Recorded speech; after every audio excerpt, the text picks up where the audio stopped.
Dhupguri BDO অফিসের সামনে বৃদ্ধ বয়সী স্বামী স্ত্রী ধর্নায় বসেছে, কারণ তাদের ঘরের লিস্টে নাম নেই। ঘর পাওয়ার যোগ্য বড়লোক মানুষের, যার পাকা ঘর আছে। সাধারণ গরিব মানুষ ঘর দিয়ে কি করবে?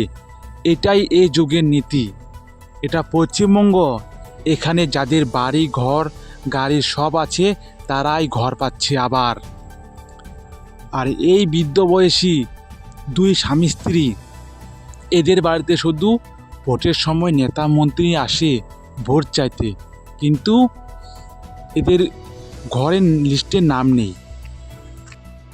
ধূপগুড়িতে বৃদ্ধ বয়সী স্বামী স্ত্রী, তাদের ঘরের লিস্টে নাম নেই, এবং তারা কি করবে? নেতা মন্ত্রী তো কথা শুনে না, তো তারা কি করলো?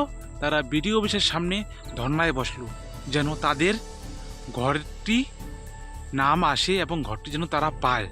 সেই কারণে তারা বিডিও অফিসের সামনে ধর্নায় বসলো।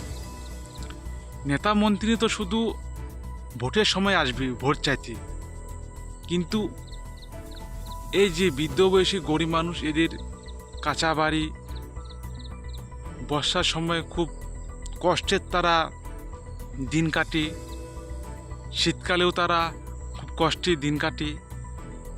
এরকম গরিব মানুষরাই হচ্ছে ঘর পাওয়ার যোগ্য। সরকারকে আমি এটাই বলবো যে এরকম মানুষরা যেন ঘর পায়। ঘর পাওয়ার যোগ্য শুধু এইগুলো মানুষই, যাদের দেখলাম আমি, যাদের ঘর বাড়ি সব কিছুই আছে তারাই আবার ঘর পাচ্ছে, আর যাদের কিচ্ছু নেই কাঁচা বাড়ি, তারা ঘর পাচ্ছে না।